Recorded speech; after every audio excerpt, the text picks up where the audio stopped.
Hi everyone, good Thursday afternoon and welcome to the Rhode Island State House. I'm GoLocal News Editor Kate Nagel. Thanks for tuning in as I'm joined by House Finance Chair Marvin Abney. Thank you for joining me today, Chairman. Thank you so much. I appreciate that. I appreciate it. Just this time last week you were gathering with the members of the Democratic caucus as numbers were just starting to about be finalized for the Revenue Estimating Conference for this past spring. And of course Friday we saw that there was a little uptick in expected revenues for the next couple of years.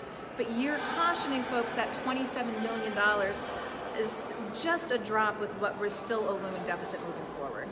Yeah, that's true. We did have a caucus, and at that caucus what we do is we try to get the priorities of the 75 House members. And because everybody at some point in time will want their priority, basically for their constituents, for their towns to come through.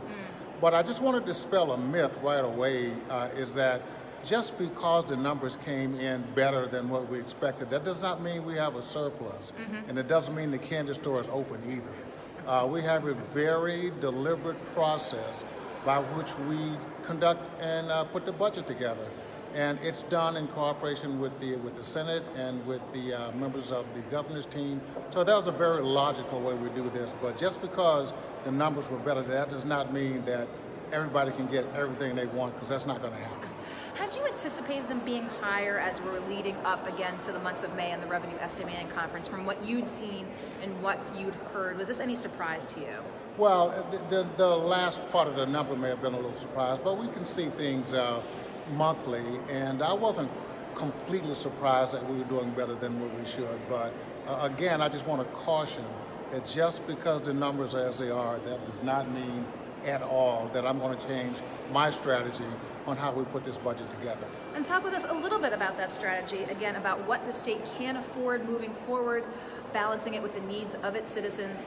Obviously, we've seen what the governor's put forth. You've been going through the vetting process with House Finance in committee.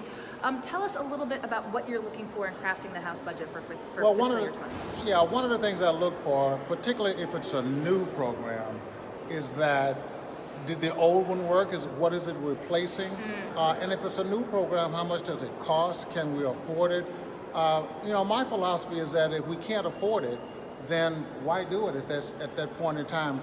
I have to look from economic forecasts of what the state's going to look like in 3 years, 5 years, 10 years.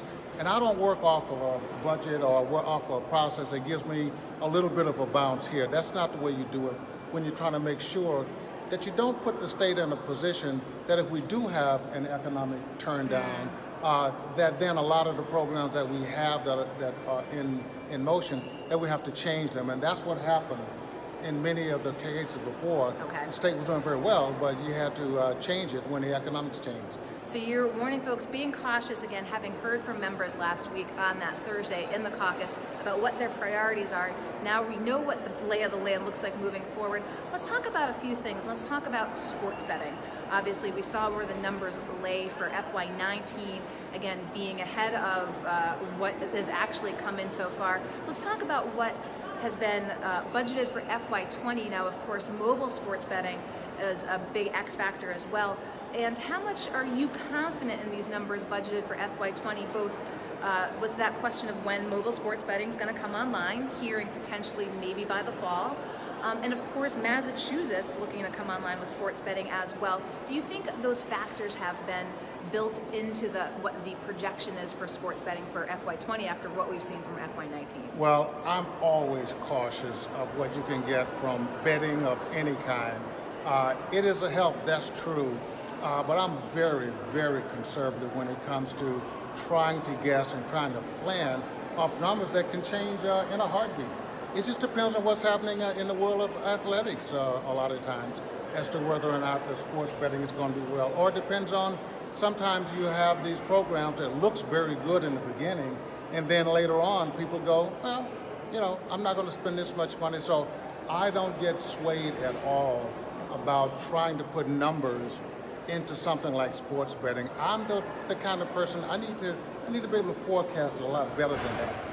And you mentioned as well, if there is an economic downturn, do you have concerns that something like a sports betting is maybe one of the first things that goes from folks' disposable income, if you will? It's a form of entertainment right now. They might go out, but now they've actually got it at their hands when that comes online shortly too.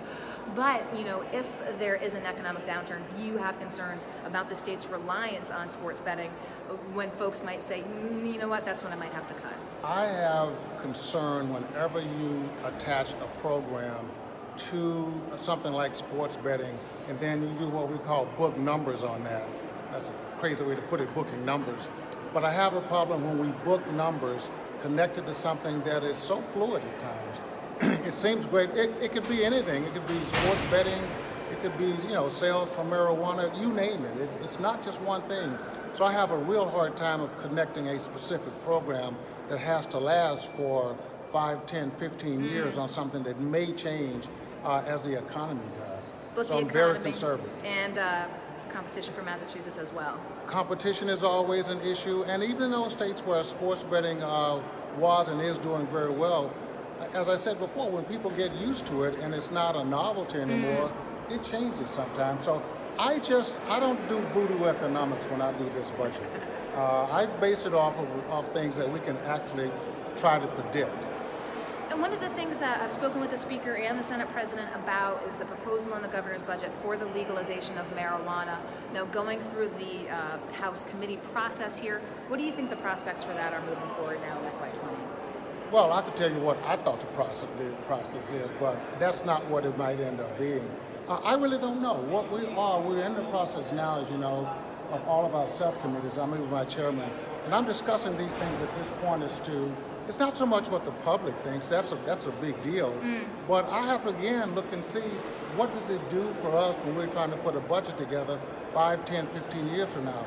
I have no trouble with people who, trust me, who want to smoke marijuana, do that, that's their issues. But I do have a problem if I'm banking money on those kinds of things. So I'm very cautious about making a prediction of something that's that fluid.